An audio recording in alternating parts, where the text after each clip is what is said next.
Hello everyone, আসসালামু আলাইকুম। আশা করি আপনারা প্রত্যেকে ভালো আছেন। আজকে আমি আপনাদেরকে একটা জাপানের একটা সিটির ক্রাইম রিলেটেড একটা ঘটনা বলবো। ঘটনাটা খুব ভয়ঙ্কর এবং খুবই প্যাথেটিক একটা ঘটনা ছিল। যেই ঘটনাটার মধ্যে বাচ্চারা ইনভলভ ছিল। তো আমি বলব যে এটা এমন ভয়ঙ্কর ব্যাপার কিছু আছে এখানে আমি ডিসক্রাইব করব, যেটা যদি শোনার পরে আপনাদের যদি ভয় লেগে থাকে বা মনে করেন যেটা অ্যাভয়েড করা উচিত এবং দুর্বল মনের মানুষ হয়ে থাকেন, নিতে পারছেন না, বাচ্চাদের সাথে এটা কি করে সম্ভব, মেনে নিতে কষ্ট হচ্ছে, সেই ক্ষেত্রে আমার মনে হয় অ্যাভয়েড করাটাই ভালো। বাট আমি এটা বলতে চাচ্ছি কারণ যেহেতু এটা বাচ্চাদের রিলেটেড, আমি নিজেও একজন মা এবং আমাদের আশেপাশে অনেক প্যারেন্টসরা আছে যাদের অনেক কিছুই আসলে জানা উচিত বা বোঝা উচিত বা একটু চিন্তা ভাবনা করা উচিত। সেই জন্যই আমি ভাবলাম আজকের এই ক্রাইম স্টোরিটা আপনাদের সাথে শেয়ার করি। আচ্ছা, চিন্তা করে দেখেন তো, মনে করেন আপনি একটা অ্যাপার্টমেন্টে থাকেন, আপনারা পাশাপাশি দুটো ফ্ল্যাট। হ্যাঁ, এখন আপনার পাশের ফ্ল্যাটে একটা 14-15 বছরের একটা বাচ্চা থাকে, ছেলে বা মেয়ে যেটাই মনে করেন না কেন, কারণ এখন তো আসলে বাচ্চা তো বাচ্চাই, ডিফারেন্সিয়েট করার কিছুই নেই আমি মনে করি আর কি। তো প্রতিদিন আপনার সাথে দেখা হচ্ছে, আপনার হাজব্যান্ড বা ওয়াইফের সাথে দেখা হচ্ছে, খুব নম্র ভদ্র, যখনই কথা বলছেন মাথা নিচু করে সালাম দিচ্ছে আপনাদেরকে বা গ্রিট করছে। আবার যখন কোনো কোয়েশ্চেন করছেন খুব হাম্বলি আপনাদেরকে উত্তর দিচ্ছে। কোনো ধরনের কোনো টক্সিসিটি সেই বাচ্চাটার মধ্যে নাই, আপনারা দেখতে পাচ্ছেন না, বা সবাই বলছে খুব ভালো বাচ্চা, খুব ভালো বাচ্চা। বাট সাডেনলি কোনো একটা রাতে যদি আপনাদের বিল্ডিংয়ের মধ্যে পুলিশ আসে এবং সেই বাচ্চাটাকে যদি ধরে নিয়ে যায় এবং আপনারা জানতে পারেন এই বাচ্চাটাই হচ্ছে একটা সিরিয়াল কিলার এবং সেই মার্ডার করেছে আরেকটা বাচ্চার, তাহলে এটা শুনতে কেমন ভয়ঙ্কর লাগতে পারে বলেন। আমি এরকম একটা গল্প আজকে আপনাদের সাথে শেয়ার করব। সেটা 1997-এ জাপানে ঘটে যাওয়া একটা ঘটনা নিয়ে related actually. So thank you so much for coming to my channel, sorry watching my channel, and welcome to my channel Neetu Presents Echoes of Reality. So let's begin the case. Let's begin the crime related story. 1997-এ জাপানের Kobe শহরটাতে ছিমছাম শান্ত একটা সুন্দর রৌদ্রোজ্জ্বল ভোরবেলার মধ্যে একদিন সকালবেলা জেনিটার, যে মেথরের কাজ করে এবং সে হচ্ছে ঝাড়ু দিতে আসছে একটা কী বলে জানি কোবে শহরের একটা স্কুলে। স্কুলটার নাম হচ্ছে তামোগাওকো জুনিয়র হাই স্কুল। সে হাই স্কুলে যখন সে ঝাড়ু দেওয়ার জন্য স্কুলের গেটের মধ্যে ঢুকে, তখন দেখে কি স্কুলের গেটের ঠিক যেই মেইন বর্ডারটা থাকে, যেটা মেইন গেটটা আর কি, সেটার উপরে যেরকম শিকের মতো থাকে, লোহার শিক, সেই শিকের উপরে একটা বাচ্চার শুধুমাত্র গলাটা ওখানে হ্যাঙ্গিং করা আছে, ঝুলানো আছে। এটা দেখে তো সে তো ভয় পেয়ে চিৎকার করে ওঠে এবং সেই বাচ্চাটা সেটা যে একটা বাচ্চার মাথা, সেটা সে ফার্স্টে বুঝতে পারে নাই। সে ফার্স্টে মনে করেছিল কি হয়তো বা পলিথিনে কিছু একটা রাখা, বা দূর থেকে মনে হচ্ছিল যে কিছু একটা রেড ব্ল্যাক মিক্সড করা। সে যখন খুব কাছে যাবার পরে সে বুঝতে পারে সেটা একটা বাচ্চার মাথা। চিৎকার করে ওঠার পরে পুলিশ কল করা হয়, পুলিশ আসার পরে পুলিশ কনফার্ম করে যে সেটা একটা বাচ্চা এবং সেই বাচ্চাটা হচ্ছে পাশেই আরেকটা এলিমেন্টারি স্কুলের একটা স্টুডেন্ট, যে বেশ কিছুদিন আগে এটা মেনলি পাওয়া গিয়েছিল সোফার 27th মেতে, আর বাচ্চাটা হারিয়ে গিয়েছিল, তাকে খুঁজে পাওয়া যাচ্ছিল না 24th মেতে। তো সেই বাচ্চাটাকে মাথাটা ওখানে ঝুলানো অবস্থায় পাওয়া গেছে এবং কনফার্ম করে যে বাচ্চাটা নাম হচ্ছে জুন হাজে এবং এই বাচ্চাটাকে 24 তারিখ থেকে খুঁজে পাওয়া যাচ্ছিল না। তো যখন পুলিশ বাচ্চাটার মাথাটা থেকে নামায় বাচ্চাটাকে, তখন দেখে যে তার মুখের ভিতরে একটা পেপার স্ট্রাক করে দেওয়া আছে, ভিতরে লেখা একটা লাল কালি দিয়ে একটা লেখা। তারপরে তারা যখন সেই লেখাটা পড়ে, সেখানে জাপানিজ ল্যাঙ্গুয়েজে লেখা ছিল, "This is just the beginning of the game.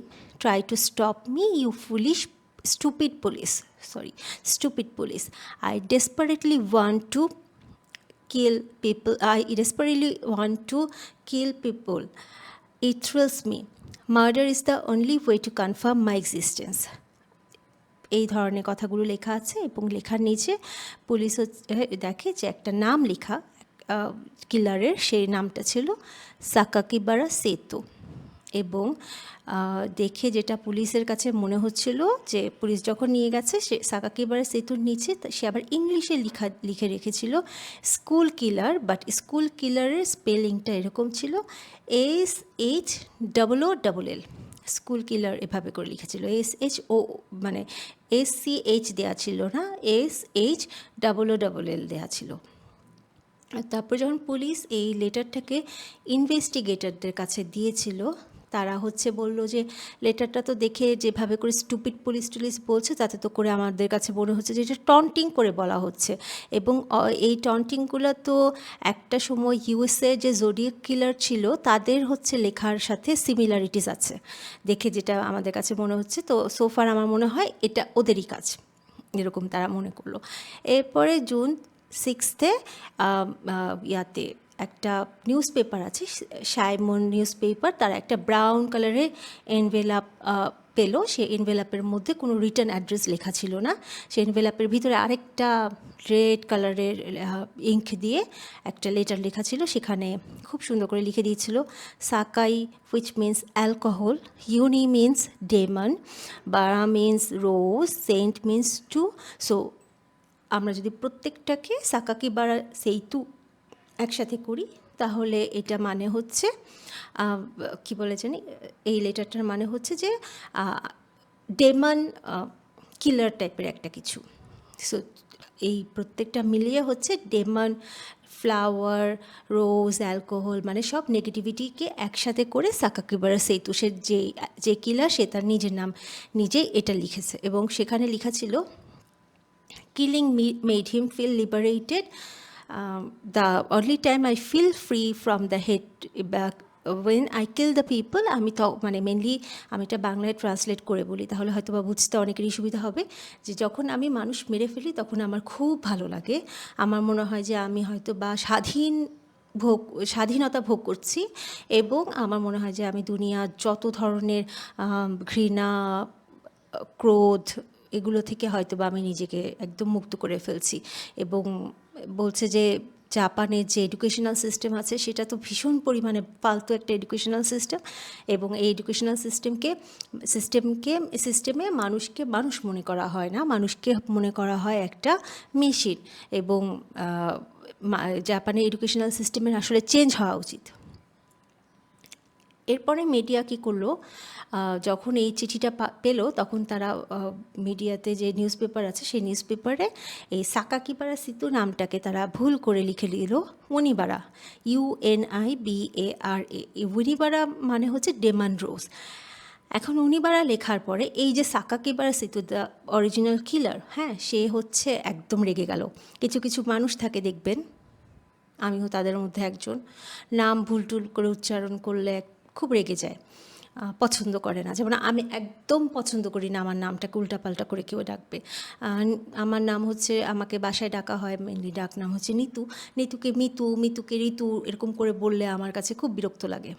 তো সেম গোজ টু সাকাকিবারা সেতু, আমাদের যে অরিজিনাল কিলার, তাকে যখন উনিবারা বলা হচ্ছিল তখন সে খুব রেগে গেল, রেগে গিয়ে বলল যে সাকাকিবারা তোমরা কেন আমাকে সাকাকিবারা না ডেকে উনিবারা ডাকছো? হ্যাঁ, তোমরা যদি, সে আরেকটা চিঠি পাঠিয়ে ওখানে লিখলো যে তোমরা যদি আরেকবার আমার নামটাকে ভুল উচ্চারণ করো তাহলে সেক্ষেত্রে আমি প্রত্যেকটা উইকে তিনটা করে ভেজিটেবল কেটে ফেলবো, কারণ তোমরা এরকম করে উল্টা পাল্টা নাম ডেকে আমার মুডকে নষ্ট করে ফেলছো।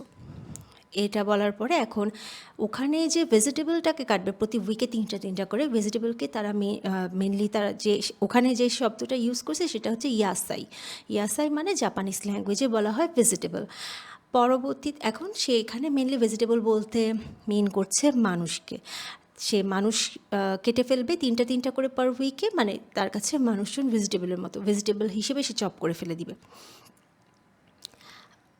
মেনলি ঘটনা হলো এটার মানে আমি একটু এটার এখানে আগে থেকে একটা জিনিস বলে রাখি। সাকাকিবারা সেইতো বলে যে কিলারটা আছে, সেই কিলারটার বাবা মা যখন দেখতো যে তার নার্ভ হচ্ছে খুব এক্সট্রিম লেভেলের হচ্ছে হাই হয়ে যেত, সে যখন খুব রেগে যেত বা খুব নার্ভাস হয়ে যেত কোনো কিছু, যেমন স্পোর্টস ডেতে স্কুলের মধ্যে যখন সে রান করতে গেলে খুব ভয় পেত, আশেপাশের লোকজন অডিয়েন্সগুলো বসে আছে, আমি কিভাবে করব আমি বুঝতে পারছি না, তখন গিয়ে তার বাবা এবং তার মা তাকে যেটা বলেছিল যে বাবা মনে করবা এখানে সব ভেজিটেবলসরা বসে আছে, সব ভেজিটেবলস, সো তুমি হচ্ছে এগুলো নিয়ে কোনোভাবে টেনশন করবা না। মেনলি তারা তার নার্ভকে কাম করার জন্য মেনলি এভাবে করে কী বলে জানি ভেজিটেবল হিসেবে মানুষদেরকে বলতে বলেছে, এবং সে সেটাকে নিয়ে গেছে অন্যদিকে, অন্যভাবে সে এটাকে টুইস্ট করে জিনিসটাকে নিয়ে গেছে। এরপরে যেটা হলো, পুলিশের কাছে এখন কয়েক ধরনের এভিডেন্স আছে। একটা হচ্ছে আপনার হ্যান্ড রাইটিং আছে, আরেকটা হচ্ছে পোস্টাল রুটে যেই পোস্টাল রুটে করে লেটারগুলো আসছে সেগুলো, এবং লিঙ্গুইস্টিক কিছু ক্লুজ আছে। এই ক্লুজগুলোকে নিয়ে তারা হচ্ছে খোঁজা শুরু করলো যে অ্যাকচুয়ালি এটা কে পাঠিয়েছে বা কিভাবে পাঠিয়েছে। পরবর্তীতে আমরা যেটা জানতে পারি সেটা হচ্ছে যে একজন নেইবারের কাছ থেকে জানতে পারে ইনভেস্টিগেশনের মাধ্যমে যে জুন হাসেকে লাস্টে একদম শেষে কার সাথে দেখা গিয়েছে। তখন তারা বুঝতে পারে যে 14 বছরের একটা বাচ্চা, একটা হাই স্কুলের বাচ্চা, তার সাথে মেইনলি জুন হাসেকে একদম শেষে দেখা গিয়েছে। সে হচ্ছে জুন হাসের নেইবার ছিল। ওই সময় এই বাচ্চাটার আইডেন্টিটি কোনোভাবেই গভর্নমেন্ট রিলিজ করে নাই। তাকে মেনলি ডাকা হতো, রেফার করা হতো বয় এ দিয়ে, হ্যাঁ, বয় এ দিয়ে রেফার করা হতো। এবং মেনলি তাকে কেন বয় এ দিয়ে রেফার করা হতো, যেন যদি বাই চান্স সে যদি কোনো ধরনের কোনো ক্রাইম না করে থাকে এবং কোনোভাবে যদি এটা অন্য ধরনের কোনো কিছু থাকে যেটা এখান থেকে বের হবে, সেই ক্ষেত্রে সে যাতে পরবর্তীতে তার পানিশমেন্টটুকু কমপ্লিট করে নর্মাল লাইফে ফেরত আসতে পারে। এখন আমরা যদি চীনে যাই তাহলে তো সোসাইটি তাকে কোনোভাবেই মেনে নিবে না, এই জন্যই রেফার করা হতো বয় এ দিয়ে। ইভেন তার কোনো ধরনের কোনো ছবি সেই সময় যখন ক্রাইমটা হয়েছিল ওই সময় কোনোভাবেই পাবলিশ করা হয়নি। পরবর্তীতে একটা সংবাদপত্রের মাধ্যমে, নিউজপেপারের মাধ্যমে বেশ কিছুদিন পরেই কিন্তু তার নামটা পাবলিশ হয়ে যায়, এবং জানা যায় সেই ছেলেটার নাম ছিল সিনিচিরো আজুমা হচ্ছে 14 ইয়ার্স ওল্ডের একটা ছেলে, যে হচ্ছে জুন হাজের নেইবার ছিল। ওকে যখন ক্রস চেক করা হয়, ওকে যখন ডাকা হয়, ওকে যখন বলা হয় যে তুমি কেন এই ধরনের ক্রাইমগুলো করেছো, সবার প্রথমে সে হচ্ছে টোটালি অস্বীকার করে, কান্নাকাটি করে এবং বলে যে না, আমি এটা কিছুই করি নাই। এরপরে যখন কোর্টের পারমিশন নিয়ে পুলিশ তার বাসা সার্চ করে, তখন দেখে তার বাসা থেকে একটা ডায়েরি বের হয় এবং বিভিন্ন ধরনের পোস্টার পাওয়া যায়, বিভিন্ন ধরনের টুলস পাওয়া যায়। সেই টুলসগুলো চিকন নাইফ, ছোট ছোট নাইফ, বড় বড় নাইফ, কিছু রাবারের জিনিস, তারপর হচ্ছে নাইফেরই ম্যাক্সিমাম টাইপের জিনিস, কাটাকাটি ছেঁড়াছিঁড়ি টাইপের, এবং এরকম কাটবে, ছিঁড়বে,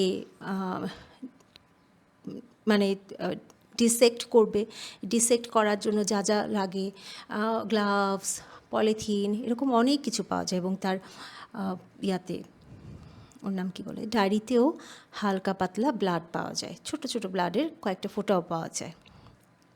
এরপরে যখন সেই ডায়েরিটা তারা পড়ে, ডায়েরিটা পড়ে তো পুলিশও শকে চলে যায়, এবং তাদের মাথায় আসে না যে একটা বাচ্চা এতদিন ধরে এত কিছু করছে, অথচ বাসার একটা লোকও বুঝি ডায়েরিটা পড়েনি, এরকম ওপেন জায়গায় রেখে দিচ্ছে, এবং ঘরটার পুরো নোংরা টোংরা অবস্থায় আছে। বাবা মা কোথায় ছিল, এটা প্রশ্নটা তাদের কাছে সবার আগে যেরকম আমরা করি ওরকম ওনাদের মাথায় আসছে। পরে যখন আজুমাকে ক্রস চেক করা হলো যে আমাদের 14 ইয়ার্স ওল্ডের ছেলেটা, তখন সে বলল যে this is not the first time আমি কোনো ধরনের ক্রাইম করেছি, আমি তার ডায়েরি পড়ে এবং তার সাথে কথাবার্তা বলে পুলিশ যেটা জানতে পারলো যে ফেব্রুয়ারি 10-এ দুইটা বাচ্চা যখন স্কুল থেকে বের হয়েছিল, তো ওরা হেঁটে হেঁটে হেঁটে হেঁটে বাসার দিকে যাচ্ছিল। তখন বাসায় যাওয়ার সময় তাদের মধ্যে একজনকে আজুমা পেছন থেকে করে, একটা ছোট ড্র্যাগার টাইপের, কি বলবো, কোদাল টাইপের একটা জিনিস নিয়ে, বা হ্যামার বলতে পারেন, ওরকম জিনিস নিয়ে বড় করে বাড়ি দেয়। বাড়ি দেবার পরে বাচ্চাটা খুব মানে অনেক বেশি ইনজিউর্ড হয় না, মানে ভালো ইনজিউর্ড হয়েছে, বাট মানে সে ডাক্তারের কাছে নিয়ে যাওয়ার মতো অবস্থায় ছিল। আর পাশে যে মেয়েটা ছিল সে তাড়াতাড়ি করে দৌড় মেরেছে, ওকে ধরেই দৌড় মেরেছে, মানে যেটাকে অ্যাটাক করেছিল।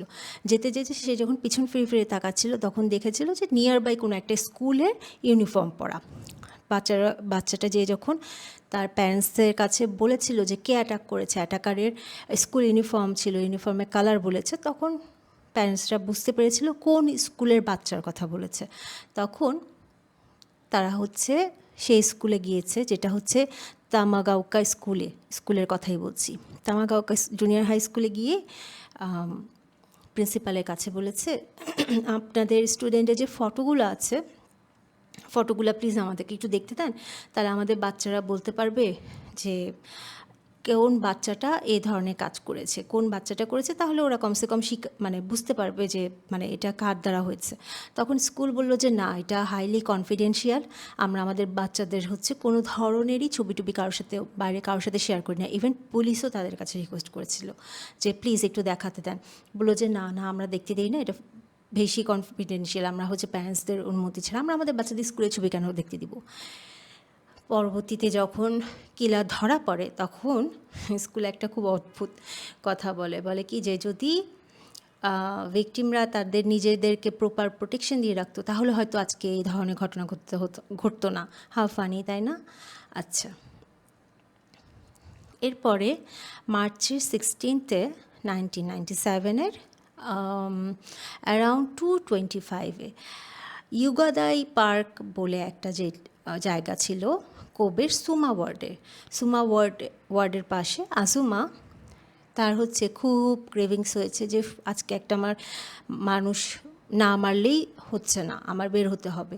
তো সে বের হলো একটা সাইকেল নিয়ে সে বের হয়ে সে ঘুরে বেড়াচ্ছে যে কাকে শিকার করা যায়, কাকে খুন করা যায়, কাকে মারা যায়। তো ঘুরতে ঘুরতে ঘুরতে ঘুরতে সে ওখানের মধ্যে একটা 10 বছরের মেয়েকে দেখতে পারলো। সে ওখানে হেঁটে কোথাও যাচ্ছিল, মানে স্কুল থেকেই বের হলো আর কি। তো বের হবার পরে বের হচ্ছিল যখন, তখন দেখলো আশেপাশে অন্য কোনো লোকজন নাই। তখন সে বলল কি যে আচ্ছা, তুমি কি আমাকে হ্যান্ড ওয়াশ কোথায় করা যাবে সেটা কি একটু বলতে পারো? আমার না হাতটা খুব ময়লা হয়ে আছে। বলে কি ঠিক আছে, তুমি আমার সাথে আসো, আমি তোমাকে নিয়ে যাচ্ছি। যখন আজুমা ওর সাথে গেল ওয়াশরুমের পাশে, তখন আজুমা ওকে বলল যে তোমার নাম কি? বললো আমার নাম আয়াকা। বললো কি আয়াকা, তুমি কি একটু পেছনে ফিরবে, আমি তোমাকে গ্রিট করবো, আমি তোমাকে থ্যাংক ইউ বলবো। আমার থ্যাংক ইউ বলার সিস্টেমটা আমি মাথা নিচু করে বলবো, তুমি পেছনে ফিরে থাকবে। বলে কি তখন মেয়েটা না একটু অবাক হলো। অবাক হওয়ার পরে একটু টার্ন করে আবার ওদিকে যখনই উল্টা হয়ে ফিরল তখনই সে হিট করা শুরু করলো তার মাথার মধ্যে হ্যামার দিয়ে। এবং হ্যামার দিয়ে সে এত রিপিটেডলি হিট করছিল ওর মাথার মধ্যে মানে অন্যরকম, মানে বলার বাইরে। এরপরে তাকে মানে তাড়াতাড়ি করে হসপিটালে নিয়ে যাওয়া হলো। হসপিটালে নিয়ে যাবার পরে সে ওখানে হয়তো 1 সপ্তাহের মতো হসপিটালে ছিল এবং মার্চ 23-এ তার ব্রেন হ্যামারেজ হয়ে সে মারা গেল। আয়াকা বলে যে বাচ্চাটা ছিল, সেই বাচ্চাটা মারা গেল। এবং সবচাইতে মানে ভয়ঙ্কর যে জিনিসটা সেটা এত কিছুর পরে আয়াকাকে যখন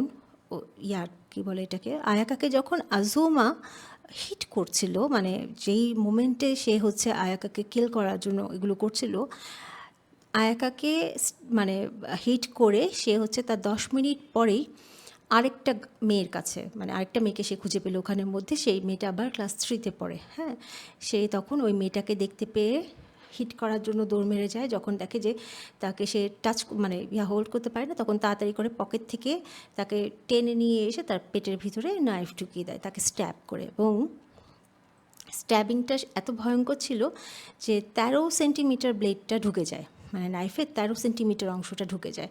বাট বাচ্চাটা 2 সপ্তাহ পর্যন্ত সিভিয়ার ইনজুরি নিয়ে হসপিটালাইজ ছিল এবং কী বলে ওইটাকে, মেজর ভেন যেটা থাকে পেটের ভিতরে সেটুকু পর্যন্ত পৌঁছায় নাই। তো সে হচ্ছে সারভাইভ করে বাচ্চাটা, ওই বাচ্চাটা সারভাইভ করে, বাট আজুমা মারা যায়। সেই রাতে আজুমা তার ডায়েরিতে লিখেছিল যে আমি আজকে একটা নতুন ধরনের আমি আজকে আমার একটা এক্সপিরিয়েন্স শেয়ার করব। একটা নতুন ধরনের এক্সপেরিমেন্ট করেছি আমি আজকে। আমি আজকে এক্সপ্লোর করতে গিয়েছি, আমি আজকে অনুসন্ধান করে বের করতে গিয়েছি যে মানুষের বডি, হিউম্যান বডি কতটুকু ফ্র্যাজাইল হতে পারে, কতটুকু সিম্পল হতে পারে, কতটুকু সফট হতে পারে, হ্যাঁ, কতটুকু ফোর্স করলে একটা বডি একদম তছনছ হয়ে যেতে পারে। তারপরে লিখলো, তারপর সেখানে সে আবার নিচে আরেকটা কোট করে লিখলো যে আমি তাকে কয়েকটা বাড়ি দিয়েছি, কয়েকবার হিট করেছি, বাট আমি এত এক্সাইটেড ছিলাম যে আমি মনেই করতে পারছি না যে কতবার তাকে বাড়ি দিয়েছি। মানে এটা তার কাছে একটা এক্সপেরিমেন্ট ছিল আর কি। এরপরে 1 সপ্তাহ পরে যখন মেয়েটা মারা যায়, আয়াকা যখন মারা যায়, এই খবরটা আজুমা শুনতে পারে আজুমার নিজের মায়ের কাছ থেকে। সে তো আর জানতো না তার ছেলে এই কাজটা করেছে। সে তখন পাশ দিয়ে যখন যাচ্ছিল মা, তখন মা বলছিল যে আহা বেচারি মেয়েটা মারা গেল, খোদাই জানে যে এই কিলারটাকে কে প্রোটেক্ট করছে, কেন এরকম ঘটনাগুলো ঘটছে। কারণ এই যে একের পর এক ঘটনা হচ্ছে হাজের আগ পর্যন্ত, তখন তো প্রত্যেকটার জন্য পুলিশ স্টেশনে একটা করে কমপ্লেন যাচ্ছিল। আর কি মা যখন বলছিল যে গড নোজ যে কে করছে এই কাজগুলো, কে এই কিলারটাকে হচ্ছে প্রোটেকশন দিচ্ছে, গড নোজ। তো এই কথাটা যখন ওর মা বলতে বলতে পাশ দিয়ে চলে গেল, তখন হচ্ছে আজুমা কী করলো, তার ডায়েরিটা নিয়ে বসলো।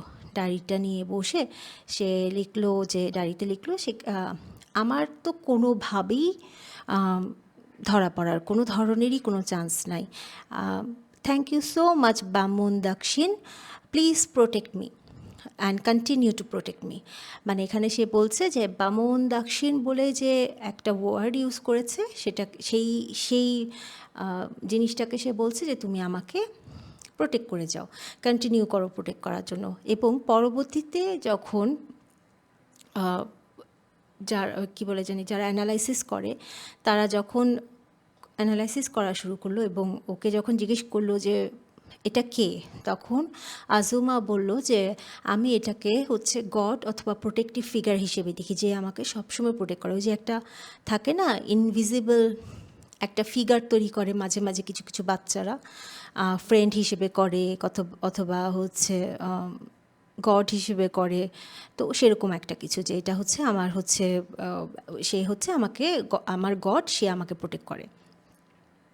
তো আয়াকা ইয়ামাশিতা মারা যাবার 2 মান্থস পরে, মে 24 আজুমা তার বাইকটা নিয়ে বের হলো, ওই সাইকেল বাইক যেটাকে আমরা বলি।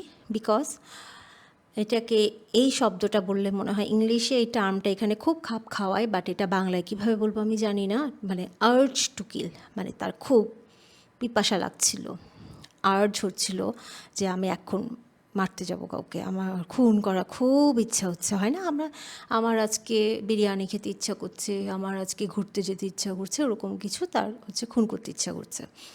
তে সে সাইকেলটা নিয়ে, তার সাইকেল বাইকটা নিয়ে সে টাউনের ভিতরে ঘুরে বেড়াচ্ছে আর খুঁজে বেড়াচ্ছে কাকে খুন করা যায়, কাকে হত্যা করা যায়। 10 মিনিট ধরে ঘুরে টুরে সে হচ্ছে যখন একটা স্কুল পাস করলো, সেই স্কুলটার নাম সম্ভবত তাইবাতা এলিমেন্টারি স্কুল। তাইবাতা এলিমেন্টারি স্কুল যখন পাস করলো, তখন সে দেখলো যে সেখানে একটা বাচ্চা ছেলে একা একা হেঁটে হেঁটে যাচ্ছে। আজুমা ওর ফেস দেখে ওকে চিনে ফেলেছিল। কিভাবে চিনলো? ওরা তো দুজন একই স্কুলে পড়ে না, তো আজুমা চিনলো কিভাবে? ছেলেটার নাম ছিল জুন হাজে।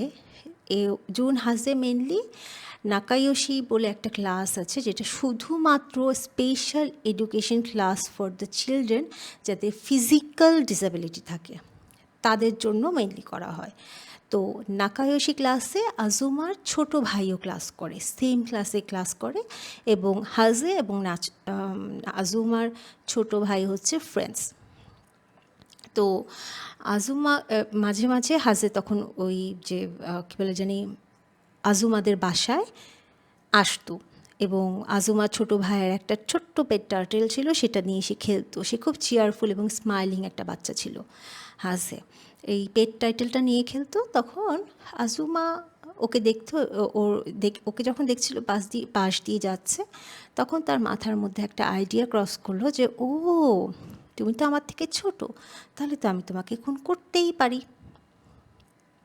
তখন সে হাজের কাছে গেল, হাজের কাছে যেয়ে বলল যে তুমি টার্টেল দেখবা, আমি না একটা ব্লু কালারের টার্টেল দেখেছিলাম, সামনের একটা ছোট্ট হিল আছে, হিলটার নাম হচ্ছে ট্যাঙ্ক মাউন্টেন, একদম চিকন একটা রাস্তা দিয়ে মাউন্টেনে যেতে হয়। ট্যাঙ্ক মাউন্টেনের উপরে একটা পন্ড আছে, তো ওই পন্ডের মধ্যে আমি দেখে আসছি, তুমি যাবা আমার সাথে? চলো যে ওখান থেকে আমরা ব্লু টার্টেলটা দেখি, তারপরে তুমি যদি ওটাকে ম্যানেজ করতে পারো ওটাকে আমরা নিয়ে আসবো। হাজে তো একটা ছোটো বাচ্চা, মাত্র 11 বছর বয়স, এবং সে ওকে চিনে, আজুমাকে চিনে। সে কী করলো, ওর সাথে যাবার জন্য রওনা দিল, এবং ওখানে একটা পুরনো টিভি কেবল ফ্যাসিলিটি আছে, একটা বড় সড়ো জায়গা যেখানে টিভি কেবল ফ্যাসিলিটি, কিন্তু ওখানে কোনো লোকজন থাকে না, জীর্ণ জরাজীর্ণ একটা পরিত্যক্ত কেবল টিভি ফ্যাসিলিটি। আজুমা তখন হাজেকে নিয়ে ট্যাঙ্ক মাউন্টেনে গেল। সে প্রিপেয়ার্ড হয়েই বের হয়েছিল, যেহেতু তার আর্জ টু কিল হচ্ছিল। সে হচ্ছে গ্লাভস, সে হচ্ছে পলিথিন সব নিয়ে আসছিল। তো যখন ওকে নিয়ে ট্যাঙ্ক মাউন্টেনে উঠছিল, সে হাতে গ্লাভস পরে ফেললো। গ্লাভস পরবার পরে হাজে যখন একটু সামনে গেল, এটা একটু ভয়ঙ্কর, খুব প্যাথেটিক আর কি। তখন সে হাজেকে পেছন থেকে এরকম হাত দিয়ে গ্র্যাব করলো, তার নেকটা যখন গ্র্যাব করলো, তাকে স্ট্র্যাঙ্গেল, মানে গলাটা হাত দিয়ে গলাটা ফাঁস দেওয়ার চেষ্টা করলো। হাজে তো ছোট মানুষ, একটু হেলদি, আমি ছবি এখানে পরবর্তীতে যদি দিতে পারি আমি ছবি অ্যাটাচ করে দিব, একটু হেলদি। সে চিৎকার করে কান্না করছিল, ফাইট করছিল, মারামারি করছিল, বাট আজুমা হচ্ছে তাকে কিছুতেই মানে ম্যানেজ করে মাটিতে ফোর্স করে ফেলে দিতে পারছিল না। অনেকক্ষণ চেষ্টা করার পরে যখন তার হাত ব্যথা করা শুরু করলো, তখন সে তার হাতের কাছে কোনো উইপনও নাই, সে কী বলে জানি হ্যামার ট্যামার এগুলো নিয়ে আসে নাই। তখন সে কী করলো, তার শু ওপেন করে ফেললো। শু ওপেন করে সে গলার মধ্যে দিয়ে ফাঁস দিয়ে দিল আর কি, গলার মধ্যে টেনে তাকে মেরে ফেলার চেষ্টা করলো। এবং যখন বাচ্চাটা মুভ করা বন্ধ করে দিল, আজমা তখন মাটিতে বসে তার বুকে কান নিয়ে দেখলো যে তার হার্টবিট আছে কিনা, এবং যখন দেখলো যে হার্টবিট নাই, তখন সে যেটা ভাবলো, হেসে বলল যে যাক, সে মারা গেছে। পরবর্তীতে সে কিন্তু এই বিষয়ে যেটা ডায়েরিতে লিখেছিল যে হাজেকে কিন্তু মারাটা আমার কাছে কোনো সহজ কাজ ছিল না, এবং আই ফিল ভিক্টরি, যে আমি একটা কোনো প্রাইজ উইন করেছি। মানে প্রত্যেকটা সোয়েট যেটা আমার হাজেকে খুন করতে গিয়ে লেগেছিল, সেটাতে আমার মনে হচ্ছিল যে আমি না জানি কত বড় ভিক্টরি করে ফেলেছি, এবং আমি প্রাইজ পাওয়ার যোগ্য। এরপরে যেটা হলো, এতদিন তো সে কোনো একটা স্পেসিফিক মানে পাবলিক প্লেসে এসব অকারেন্স করে ফেলতো, এখন তো সে একটা হাইডিং স্পেস পেয়েছে। Now he had a body to hide, তার কাছে এমন একটা বডি আছে যেটাকে সে হাইড করতে পারবে। তো সে কী করলো, ফ্যাসিলিটির লক ভাঙার চেষ্টা করলো। সে ফ্যাসিলিটির লকটা ভাঙতে পারছে না। তখন সে কী করলো, কাছাকাছি একটা জায়গা, মানে নিচে যেগুলো দোকান আছে সেই দোকানে গিয়ে একটা কুড়াল নিয়ে আসলো, আর ভাঙার জিনিস নিয়ে আসলো, যে লক ভাঙার জন্য যে ধরতে হয় সেরকম একটা প্যাডলক নিয়ে আসলো। নিয়ে এসে সে কী করলো, ওইটাকে মেরে, মানে এগুলো কিন্তু চুরি করে নিয়ে আসছে সে, নিয়ে এসে সে কী করলো, ওগুলো ভাঙলো, মানে হাজের বডিটাকে ট্যাঙ্কের সামনে রেখে সে ব্যাক করে নিচের থেকে গিয়ে জিনিসগুলো নিয়ে আসলো। এরপরে সে বডিটাকে নিয়ে ভিতরে গেল, ফ্যাসিলিটির ভিতরে গেল, এবং সেটাকে মানে নিচের ফ্লোরে রেখে সে কিছু পাতা টাতা ছিটা টিটা দিয়ে বা করলো, চলে আসলো। বাসায় চলে আসলো। আসতে আসতে তার সাথে আবার তার কিছু ফ্রেন্ডদের দেখা হলো এবং সে খুব নর্মাল বিহেভ করলো। বাসায় আসার পরে সে যখন রাতে ঘুমাতে গেল, সে পিসফুলি ঘুমাতে পারছিল না। না, নট বিকজ আউট অফ অ্যাংশাসনেস অথবা গিল্টি, না, এরকম কিছুই তার মধ্যে ছিল না। সে মেনলি ঘুমাতে পারছিল না আউট অফ কিউরিওসিটি। তার কাছে মনে হচ্ছিল যে আচ্ছা, একটা হিউম্যান বডি কাট করতে কেমন লাগে। আমি তো এর আগেও অ্যানিমালসের উপরে এগুলো করে দেখেছি, বাট কখনো কোনো মানুষের উপরে করে দেখি নাই। কেমন লাগে এটা করতে। তো এটা চিন্তা করার পরে পরের দিন মে 25 সে কী করলো, হাজের বডিটা যেখানে ছিল ট্যাঙ্ক মাউন্টেনে, সেখানে গেল। সেখানে যাবার সময় সে একটা বিশাল বড় নাইফ, একটা প্লাস্টিকের ব্যাগ আর একটা কুড়াল নিয়ে গেল। সে বডিটা বের করলো, হাজের মাথাটা কাটা শুরু করলো এবং সে ওখান থেকে সেক্সুয়াল গ্র্যাটিফিকেশন নেওয়া শুরু করলো। কারণ যখন এবং সে সেটাতে মানে ভালো ফিল করলো আর কি। তার কাছে মনে হলো যে না, এখানে সে একটা অন্যরকম সেক্সুয়াল গ্র্যাটিফিকেশন ফিল করছে। এরপরে তার মনে হলো গলাটা যখন একদম আলাদা করে ফেললো শরীর থেকে, তখন তার মনে হচ্ছে যে হয়তোবা বডির সোলটা আশেপাশে হয়তোবা ঘুরে বেড়াচ্ছে। ছেলেটা তখন আজুমা তখন হাজের আইলিডটাকে টেনে তোলার চেষ্টা করলো। এরপরে তার টাংটাকে টেনে কেটে ফেলার চেষ্টা করলো। এরপরে তার এই যে দুইটা গালে যে জ লাইনটা আছে, এটাকে দুইটা কেটে এরকম ফাঁকা করে ফেললো। এবং এগুলো করার সময় যখন ব্লাড বের হলো, তখন সে পলিথিনের মধ্যে সেই ব্লাডটাকে নেওয়ার চেষ্টা নিল, কিছু ব্লাড নিয়ে সেই ব্লাডটাকে ড্রিঙ্ক করলো।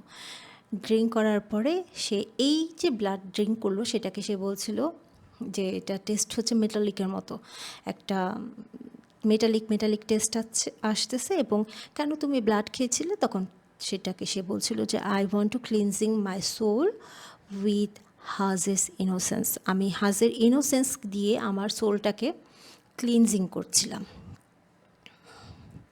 এরপরে হেডটা দেখে সে খুবই বিরক্ত হয়ে বলল যে জি, দেখতে কেমন দেখা যাচ্ছে। সেই এর হেডটাকে তখন মাটির নিচে চাপা দিয়ে, একটা গাছের নিচের মাটির নিচে চাপা দিয়ে সে ওখান থেকে ব্যাক করার সময় তার সাথে তার একটা ফ্রেন্ডের দেখা হলো। তাকে বললো, এই তুই কুড়াল নিবি? কুড়াল বলে তাকে কুড়ালটা দিল।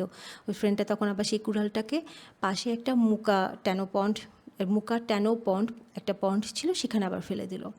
সেই রাত্রে আবার আজুমা জেগে তার মনের মধ্যে অনেক কোয়েশ্চেন আসছে। তার মধ্যে একটা কোয়েশ্চেন যে একটা ওভারনাইটে বা কীভাবে একটা হিউম্যান বডি ট্রান্সফর্ম করে, মারা যাবার পরে একটা হিউম্যান বডি কীভাবে চেঞ্জ হয়। তো সে ভাবলো যে না, আমার আবার যেতে হবে। তো এখানে যখন ওর মধ্যে এগুলো তো 26 কথা বলছে, তখন ততদিনে 25 6 মিক্স করা কথা বলছে আর কি, 26 কথা। তখন অলরেডি হাজুমার কেসটা কিন্তু পুলিশের ওখানে বিশাল বড় একটা ঘটনা হিসেবে গেছে এবং বেশ ভালোই ইনফ্লুয়েন্স হচ্ছিল যে পুলিশ স্টেশন যেভাবে হোক বাচ্চাটাকে বের করতে হবে। মে 26 সকালবেলা 11:40 সুমা পুলিশ স্টেশনের মধ্যে 150 অফিসার্সকে ডিসপ্যাচ করা হলো যে তোমরা তাড়াতাড়ি করে সার্চ করো, ছেলেটা কোথায় গেল। 23 থেকে 26 3 দিন পর্যন্ত একটা ছেলেকে পাওয়া যাবে না, এটা কী করে সম্ভব। এদিকে তো আমাদের আজুমা একদম বিন্দাস হয়ে ঘুরে বেড়াচ্ছে, কারণ তার তো মাথায় ছিল বামুন দাক্ষিণ তাকে প্রোটেক্ট করছে, তার গড প্রোটেক্ট করছে। সে কী করলো তখন মে 26 সে কী করলো, যেখানে সে মাথাটাকে বিউরিট করে রেখেছিল সেখানে গেল। যাবার পরে মাথাটাকে বের করে সে 6টা মিনিট টানা ওর দিকে তাকায় থাকার পরে তার কাছে একসময় মনে হলো যে আমি তো খুবই বোর ফিল করছি, এটা তো আমাকে কোনো ধরনের কোনো ভালো ফিল দিচ্ছে না। সো আমার অন্য কোনো টেকনিক খাটাতে হবে। সে তখন আইডিয়া বের করলো। সে আইডিয়াটা হচ্ছে কি, সে পুলিশকে প্রভোক করবে। কিভাবে প্রভোক করবে? সে মাথাটা নিয়ে একটা বিশাল বড় বোল্ড একটা এবং বোল্ড অ্যান্ড আনএক্সপেক্টেড একটা ডিসিশন নিল। সে মাথাটাকে তার ইয়াতে নিল, তার হচ্ছে সাইকেলে নিল। সাইকেলে নিয়ে সে হচ্ছে স্কুলের থেকে সরি মাউন্ট ট্যাঙ্ক মাউন্টের থেকে বাসায় ফেরত আসলো। বাসায় এসে সে হচ্ছে যে হাজের যে মাথাটা আছে সেটাকে খুব চুপচাপ আস্তে ধীরে ওয়াশরুমে নিয়ে গেল। ওয়াশরুমে নিয়ে গিয়ে ওটাতে আশেপাশে যতটুকু ডার্ট, লিভস, ফিঙ্গারপ্রিন্টস লিখেছিল সে প্রত্যেকটা হচ্ছে ভালো মতো করে ক্লিন করলো। ভালো মতো করে পানি দিয়ে ক্লিন করলো, অ্যাজ ইফ সে হচ্ছে স্টেজ পারফরমেন্স করতে যাচ্ছে। তার চুলটাকে আঁচড়ালো, হাজের চুলটাকে আঁচড়ায় হচ্ছে সে হচ্ছে সুন্দর করে নিয়ে সে কী করলো, সাইডে আবার একটা সুন্দর ব্যাগে করে, প্লাস্টিকের ব্যাগে করে রেখে দিল। এরপরে সে কী করলো, যে রাত যখন হলো, রাতের বেলা খুব সম্ভবত 27 কথা বলছি, 27 মেতে যখন রাত 2টা বাজে, তখন সে বোল্ড ডিসিশন নিল, যেটা বললাম। সে তার মায়ের বাইসাইকেলটা নিয়ে, বাইসাইকেলের পেছনে একটা বাস্কেট ছিল, সেই বাস্কেটের মধ্যে হাজের হেডটা নিয়ে সে তার স্কুলে গেল অ্যারাউন্ড 1 to 2, 1টা থেকে 2টার মধ্যে। যাবার পরে সে কী করলো, হাজের মাথাটাকে ওই যে মেন গেটের উপরে রেখে দিল। রেখে দিয়ে সে দূর থেকে নাকি তাকিয়ে তাকিয়ে দেখছিল যে সে খুব আর্টিস্টিক একটা কাজ করে ফেলেছে।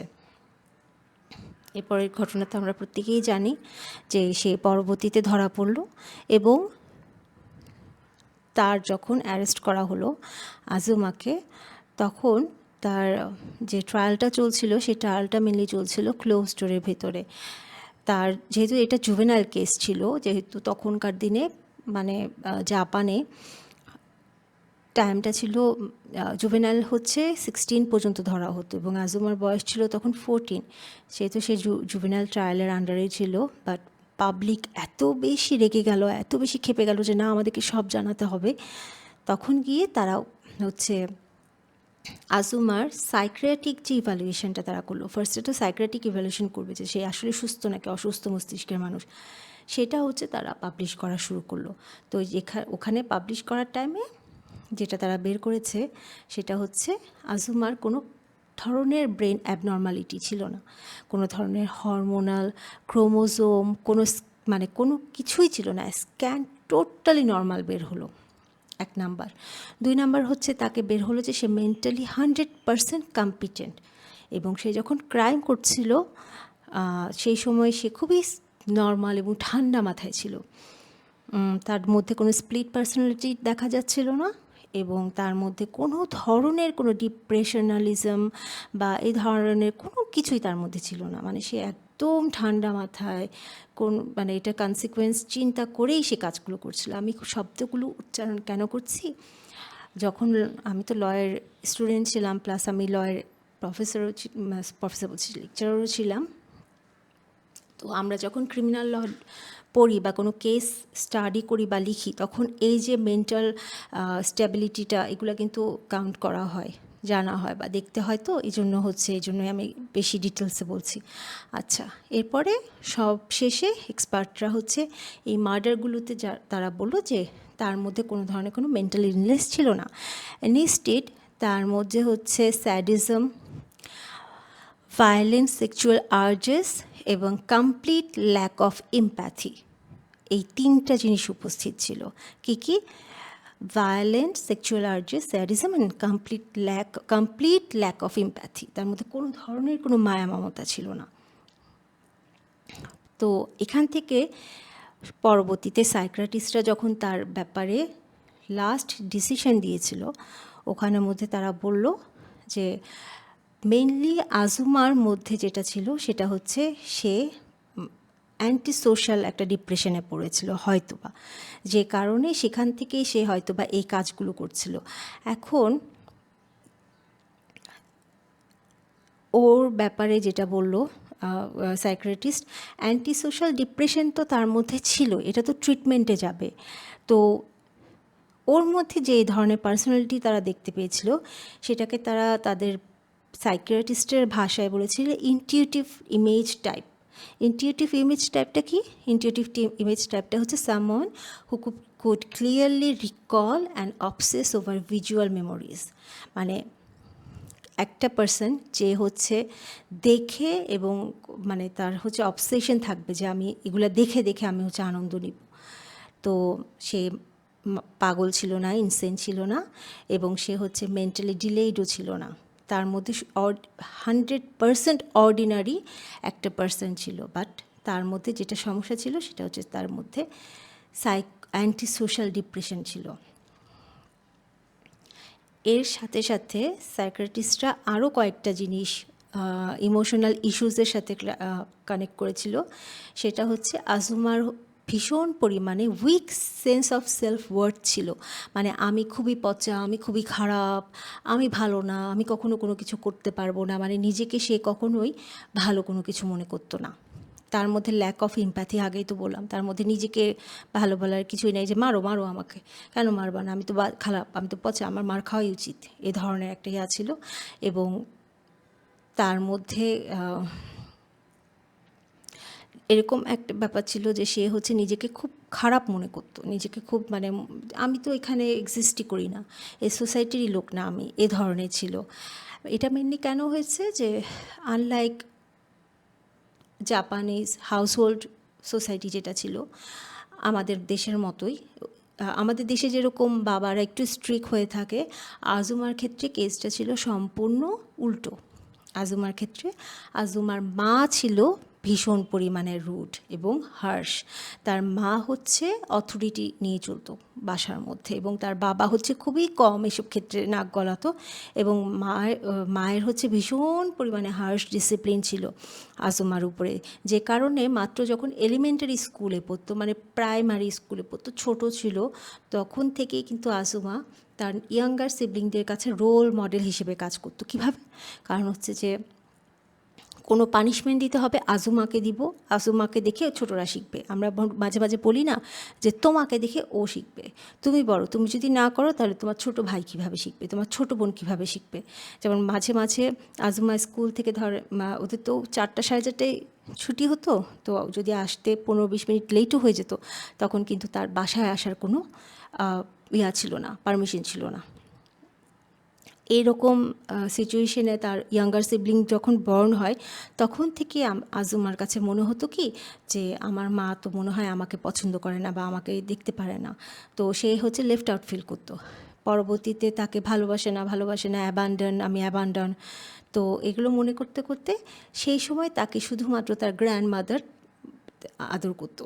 যখনই মা বকতো, পানিশ করতো, তখন গ্র্যান্ড মাদার এসে তাকে নিজের কাছে নিয়ে যেত, তার চোখের পানি মুছিয়ে দিত, হাগ করতো, তাকে যত ধরনের স্পয়েল করা যেত করতো।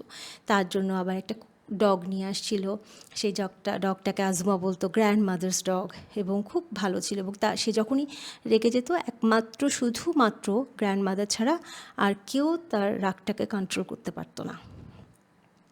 আজুমা যখন ক্লাস 5-এ উঠল, তখন হচ্ছে গ্র্যান্ডমাদারের সাথে সাথে গ্র্যান্ডমাদারের কুকুরটাও মারা গেল। তো আজুমার ফুল ওয়ার্ল্ডটা তখন একদম নষ্ট হয়ে গেল। তার তো আর প্রোটেকশন করার মতো কেউ নাই, তার তো প্রোটেক্টিভ মানে যে ইয়াটা ছিল, পার্সনটা ছিল, সেই তো তার কাছে নাই। তখন এই যে সে ডেথটা দেখলো, গ্র্যান্ডমাদার আর ডগ, তখন থেকেই কিন্তু তার অবসেশন উইথ ডেথ স্টার্ট করলো, যে মৃত্যুটা কিভাবে হয়, কেমন করে হয়, কিভাবে করে। তখন থেকে সে এক্সপ্লোর করা শুরু করলো। কীভাবে? ফার্স্টে সে হচ্ছে পিজন হত্যা করা শুরু করলো, কবুতর মারা শুরু করলো। এরপরে সে লিজার্ড মারতো, টিকটিকি, তারপর হচ্ছে ইনসেক্টস, এগুলাকে মেরে ফেলতো। মেরে সে দেখে খুব তার ভালো লাগতো, তার মধ্যে ক্রুয়েলটিটা আস্তে আস্তে গ্রো করা শুরু করলো। এরপরে সে হচ্ছে বিড়াল মারা শুরু করলো। যখন বিড়াল মরে যেত, সে খুবই ভালো ফিল করতো। সে তার একটা ফ্রেন্ডের কাছে এটা সে স্বীকারও করেছিল যে আমি 20টারও বেশি বিড়াল মেরেছি। এরপরে সে ফ্রগ মেরে ফেলতো। সে কী করতো, ফ্রগ ধরতো, ফ্রগ ধরে ওগুলাকে টানা লাইনে 1 2 3 4 5 6 7 8 9 10 করে দাঁড় করিয়ে দিত। ওদের গায়ের উপর দিয়ে সে হচ্ছে সাইকেল চালিয়ে যেত, সাইকেল চালিয়ে তাদেরকে মেরে ফেলতো। এরকম ধরনের সে ভায়োলেন্স করতো এবং ভায়োলেন্স ক্রিয়েট করতো। এবং এগুলো করার পরে যখন ওগুলো মারা যেত, সে কী করতো, তার আশেপাশে যত নেইবার আছে ওখানে গিয়ে গিয়ে ফেলে ফেলে দিয়ে আসতো। নেইবাররা তো কখনো কখনো বুঝতো, কখনো কখনো বুঝতো না। যখন বুঝতো তখন গিয়ে তার মায়ের কাছে বলতো, কে তোমার বাচ্চা এটা করছে ওটা করতে। মা খুব একটা করতো না, পাত্তা দিত না, অথবা পাত্তা দিলেও হয়তো মারধর করতো, যেহেতু তিনি হার্শ ছিলেন। এরপরে যখন তার স্কুলে কথা বলা হতো, স্কুলে তখন টিচাররা বললো যে হ্যাঁ, আমরা তো ওর মধ্যে মাঝে মাঝে খুব স্ট্রেঞ্জ বিহেভিয়ার দেখতাম, বাট যখন ওর ক্লাসমেটরা ওকে বুলি করতো বা প্র্যাঙ্ক করতো, তখন হচ্ছে মাঝে মাঝে মাঝে সে হচ্ছে ক্লাসমেটদের জুতা পুড়িয়ে ফেলতো, কখনো তার ফ্রেন্ডসদের মাথায় টেনিস র্যাকেট দিয়ে বাড়ি দিত, অথবা অথবা কখনো বাইক, তার যে ফ্রেন্ডসদের বাইক ছিল, বাইকে যে বসার জায়গাটা সেটা তারা বক্স কাটা দিয়ে কেটে ফেলতো। আবার আর্ট ক্লাসে তার আর্টের যিনি টিচার তিনি বললো যে ওকে যখন আমরা ক্লে দিয়ে কোনো কিছু শেপ দিতে বলতাম, তখন সে হচ্ছে কোনো একটা শেপ দিত, কোনো একটা ফিগারকে শেপ দিত, দিয়ে সেটাকে কেচে দিয়ে স্ট্যাপ করতো। আবার তার হোম রুম টিচার বলতো তার চেহারার মধ্যে কোনো ধরনের কোনো ইমোশন ছিল না, সে কখনো আই কন্ট্যাক্ট করতো না। ম্যাক্সিমাম টাইমেই তাকে ডিটাচ লাগতো, যে সে হয়তো বা ঘরের মধ্যে থেকেও, রুমের মধ্যে থেকেও সে হয়তো বা তার মন টন অন্য কোথাও রয়ে গেছে। তো টিচাররা হচ্ছে এই জিনিসগুলো যখন খেয়াল করতো, তখন স্কুলের মধ্যে টিচাররা তাকে হচ্ছে অ্যাটেনশন দিত, তার বিহেভিয়ার ইমপ্রুভ করার জন্য চেষ্টা করতো। বাট তারা যখন এগুলো করতো এক্সটার্নালি, ইন্টারনালি কিন্তু তার যত ইমোশনস ছিল তত বেশি আরও র্যাপ্ট হতো। তারা যত বুঝতো যে না, সে ওপেন আপ হচ্ছে, তাদের কাছে মনে হতো যে ইমপ্রুভ করছে, অ্যাকচুয়ালি ইমপ্রুভ করতো না, ভিতরে ভিতরে সে আরও বেশি নিজেকে করে ফেলতো। তো এত কিছুর পরে লাস্টে যেটা আসছে সেটা হচ্ছে আজুমার সেক্সুয়াল ডিজায়ার যেটা ছিল সেটা হচ্ছে ভায়োলেন্স দিয়ে ফিউজ হয়ে গিয়েছিলো। মানে দুইটা দু জায়গায় যায়। ভায়োলেন্সকে আমরা এক ধরনের ক্রাইটেরিয়াতে ফেলি, আর সেক্সুয়াল ডিজায়ারকে এক ধরনের ক্রাইটেরিয়াতে ফেলি। বাট ম্যাক্সিমাম পার্সনের জন্যই কিন্তু ভায়োলেন্স এক ধরনের, ভায়োলেন্স মানে ভায়োলেন্স, সেক্সুয়াল ডিজায়ার মানে ডিজায়ার। হ্যাঁ, তো আজুমার জন্য দুটো একত্র হয়ে গিয়েছে। ও ভায়োলেন্স দেখলেই তার কাছে সেক্সুয়াল ডিজায়ার মনে হতো, সে অ্যারোজড হতো। তো এটা মানে লাস্টের দিকে তার মধ্যে আসছে, এবং সে হচ্ছে এই ডিজায়ারটাকে কীভাবে ফুলফিল করবে সেজন্য সে হচ্ছে পশু পাখির পরে ভায়োলেন্স করতে করতে সে হচ্ছে হিউম্যানের কাছে টার্ন করলো। এবং তাকে যখন জিজ্ঞেস করা হলো যে তুমি মহিলাদেরকে দেখলে, যেহেতু সে একজন ছেলে, তোমার কি ইন্টারেস্ট হয় না? না, হয় না। সো ফাইনালি সাইকিয়াট্রিস্টের কনক্লুশন এরকম ছিল যে তার মধ্যে অ্যান্টি সোশ্যাল পার্সোনালিটি ডিসঅর্ডার ছিল, এবং এক্সপার্টরা রিকমেন্ড করেছিল যে তাকে লং টার্ম ট্রিটমেন্ট দরকার তার পার্সোনালিটি ডিসঅর্ডারের জন্য, অ্যাজ ওয়েল এজ তার ডেঞ্জারাস টেন্ডেন্সির জন্য, যাতে পার্সোনালিটি অ্যান্টি সোশ্যাল পার্সোনালিটিটাকে ঠিক করে তার ডেঞ্জারাস যে কাজগুলো করে সেগুলো থেকে সে যাতে ফেরত আসতে পারে। সেই সাথে জুভেনাইল ডিটেনশন সেন্টার অর্ডার করলো যে আয়াকার যে ফ্যামিলি তাদেরকে 80 মিলিয়ন ইয়েন যাতে অ্যালিমনি হিসেবে দেওয়া হয়। তো পাবলিক তো এখানে বললো যে না, আমরা তো জাস্টিস সার্ভ হয়েছে বলে মনে করি না। তারা প্রোটেস্ট করা শুরু করলো, বললো কি না, কেন এটা হবে, কেন এটা হবে, অবশ্যই হচ্ছে, আমরা এটাকে মানবো না। তখন কোর্ট বললো যে এটা কীভাবে আমরা আর কি করব, আমরা তোকে ডিটেনশন সেন্টারে পাঠাচ্ছি এবং তাকে হচ্ছে তার মানে তার হচ্ছে পার্সোনালিটিটাকে ঠিক করার চেষ্টা করব, সেই সাথে তাকে হচ্ছে আয়াকার ফ্যামিলিকে আমরা দিচ্ছি, অ্যালিমনি দিচ্ছি, আর কি করা যায়। বলকি না, তখন পাবলিক বলল যে না, এখনই তোমরা হচ্ছে মিনিমাল এজ অফ ক্রিমিনাল রেসপন্সিবিলিটিটাকে ঠিক করো, এটা 16 তো হলেই হবে না, কারণ একটা 14 বছরের বাচ্চা কত বড় ক্রিমিনাল কাজ করতে পারে। তখন 2000 সালে 2000-এ গভর্নমেন্ট কী করলো, বয়সটা 16 থেকে 14-তে নিয়ে আসলো। বললো যে ঠিক আছে, যে 14 বছর আমরা হচ্ছে মানে জুভেনাইল ধরবো 14-এর পর থেকে। এরপরে জানুয়ারির 1 তারিখে 2005-এ আজুমাকে রিলিজ করা হলো ডিটেনশন সেন্টার থেকে। কারণ ঠিক সেই সময় আজুমা হচ্ছে লিগালি অ্যাডাল্ট ছিল, এবং যখন পাবলিক জানতে পারলো ব্যাপারটা, তখন পাবলিক তো খুব প্রোটেস্ট করলো, বললো যে না, ওকে তো তোমরা হচ্ছে ডিটেনশন সেন্টার থেকে ফেরত পাঠিয়েছো, ওকে এখন প্রিজনে পাঠাও, ওর তো সেন্টেন্স শেষ হওয়ার কথা না, ওকে তো হচ্ছে লাইফ ইমপ্রিজনমেন্ট দেওয়ার কথা, কারণ হচ্ছে অথবা ডেথ, কারণ যেহেতু ও খুন করেছে। তখন কোর্ট বললো যে না, ওর তো সেন্টেন্স শেষ, এই জন্য সে এখন ফ্রি।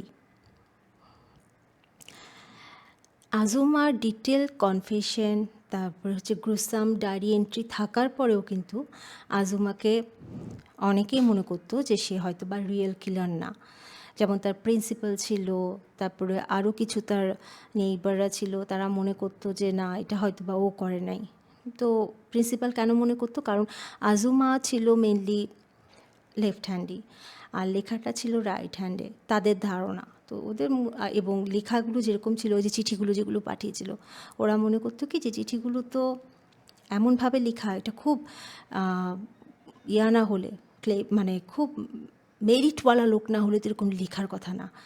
তো যাক, এটা তো আসলে ইয়া না। পরবর্তীতে আজুমার যখন ইয়াতে ডিটেনশন সেন্টারে ছিল, আজুমার মা কিন্তু ওর সাথে দেখা করতে গিয়েছিল। দেখা করতে যেয়ে ওকে যখন জিজ্ঞেস করেছিল যে তুমি কি সত্যি এই কাজগুলো করেছো, আজুমা কিন্তু তখন বলেছিল যে হ্যাঁ, আমি করেছি, এবং সুন্দর করে সে স্বীকার করেছিল, তার মধ্যে কোনো ধরনের কোনো রিগ্রেট ছিল না। আচ্ছা, আজুমাকে যখন রিলিজ করা হলো, তখন হচ্ছে কোর্ট তাকে একজন গার্জিয়ানের আন্ডারে, কিন্তু তাকে হয় না যে ইয়া দিয়ে রাখে যে তুমি ওনার ইয়াতে আমরা হচ্ছে গার্জিয়ানশিপের আন্ডারে তোমাকে আমরা হচ্ছে রিলিজ করছি, এবং কোর্টে এসে তুমি হাজিরা দিয়ে যাবা। তো সেই গার্জেনে যে যার আন্ডারে তাকে হচ্ছে রিলিজ করা হয়েছিল, সে বলল যে না, ও এখন চেঞ্জ হয়ে গেছে, রিহ্যাবিলিটেড হবার পরে কমপ্লিটলি ডিফারেন্ট পার্সন হয়ে গেছে, ওকে আমরা ছেড়ে দিতে পারি। তো তাকে রিলিজ করা হলো। রিলিজ করার পরে জুন 2015-এ আজুমা একটা অটোবায়োগ্রাফি লিখলো, একটা বুক পাবলিশ করলো। বুকটার নাম হচ্ছে জেক্কা, সং অফ ডিসপেয়ার, এবং সেখানে রাইটারের নাম লিখলো বয় এ। এই বইয়ের মধ্যে সে ভয়ঙ্করভাবে এই যে ইয়াগুলো করলো, এই যে সে মার্ডারগুলো করলো, এগুলাকে একদম ইন ডিটেলস সে হচ্ছে জানালো যে সে কখন কি করেছে না করেছে। এবং তখন হচ্ছে আজুমার ফ্যামিলি মেম্বাররা খুব ট্রাই করছিল বইটা যাতে পাবলিশ না হয়, বাট কেউ তো এটা শুনলো না। বই ঠিকই পাবলিশ করলো, এবং ঠিক সেই সময় হচ্ছে বই জাপানের বেস্ট সেলার লিস্টে নাম করে নিল। আজুমা তখন বলে বেড়াচ্ছিল রিপোর্টারদের কাছে যে আমি 10 মিলিয়ন ইয়েন পাবো এখান থেকে, এবং সেই টাকাটা আমি হচ্ছে হাজের ফ্যামিলিকে দিয়ে দিব।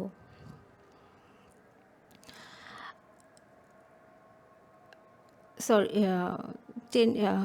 15 মিলিয়ন ইয়েন, সরি 10 না, 15 মিলিয়ন ইয়েন পাবো আমি হচ্ছে, এটা হাজের ফ্যামিলিকে দিয়ে দিব। বাট হাজের ফ্যামিলি বলছে আমাদের টাকা লাগবে না, আমরা তো জাস্টিসই সার্ভ করি না, আমার তো বাচ্চা নাই, আমার 11 বছরের এত লক্ষ্মী একটা ছেলেকে মেরে ফেললো, আমি একটু জাস্টিস চাচ্ছি। তো বই রিলিজ হবার পরে আমাদের আজুমা কী করলো, আরেকটা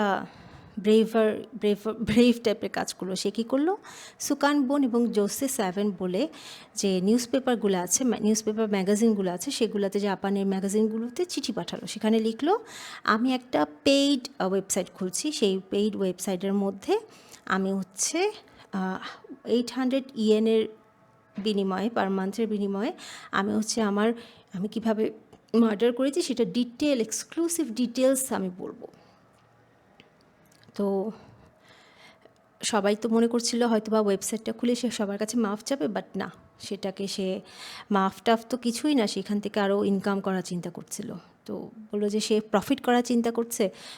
পুরো সোসাইটি চিৎকার চেঁচামেচিতে ওয়েবসাইটটা বন্ধ হয়ে গেছে। এবং এরপরে 2015 দিনের পরে কিন্তু আজুমার কোনো ধরনের কোনো খোঁজখবর কেউ আর জানতে পারেনি। সে ফ্রিলি ঘুরে বেড়াচ্ছে, হয়তো আমার পাশে, হয়তো আপনার পাশে, হয়তো এদিকে সেদিকে, কোনো না কোনোখানে তো অবশ্যই আছে সে। বেঁচে আছে তো ডেফিনেটলি, মনে তো হয়। এখন আজুমার আর কোনো ধরনের কোনো পানিশমেন্ট হয়নি, সে ফ্রি ঘুরে বেড়াচ্ছে এবং দুটো ফ্যামিলির, আয়াকা ইয়ামাশিতা আর জুন হাজে, ওরা হচ্ছে বুকের ভিতরে বিশাল বড় একটা ক্ষত নিয়ে এখনও মানে বেঁচে আছে, এই আর কি। এটাই ছিল আমাদের আজকের ক্রাইম স্টোরি। এখন আপনাদের কি মনে হয় বলেন তো, এই যে জাপান যে মানে ক্রিমিনালদের, জুভেনাইলদের যে এইজটা লিমিট করে দিয়েছে, এটা কি ঠিক আছে? এটা কি 14ই হওয়া উচিত নাকি আরও কম হওয়া উচিত? তারপরে যে আজুমার যে রিহ্যাবিলিটেশন হয়েছে, আপনাকে আসলেই মনে হচ্ছে যে রিহ্যাবিলিটেশনটা ঠিকঠাক মতো হয়েছে? আমার তো মনে হচ্ছে না। আমার তো মনে হচ্ছে না যে সে কোনোভাবেই সুস্থ আছে। আর এই যে মার্ডারের পরে যে সে যে প্রফিট করার চেষ্টা করলো এবং আশেপাশে যেভাবে করে যে এগুলাকে সে পাবলিসিটি নেওয়ার চেষ্টা করলো, পাবলিসিটি স্টান্ট করার চেষ্টা করলো, আদৌ কি এগুলা কি ঠিক ছিল? আপনাদের কমেন্ট জানাবেন, আর গল্পটা কেমন লাগলো সেটা অবশ্যই আমাকে জানাবেন। হয়তো বা ভুল থাকতেও পারে, হালকা পাতলা হয়তো আমি ভুল করেও থাকতে পারি, আমি জানি না, বাট ক্ষমা সুন্দর দৃষ্টিতে দেখবেন এবং প্লিজ আমাকে সাবস্ক্রাইব করবেন, আর অবশ্যই আমার সাথে থাকবেন। আর মনে রাখবেন, আমার চ্যানেলটার নাম Nitu presents echoes of reality. ততদিন পর্যন্ত ভালো থাকবেন। Thank you so much.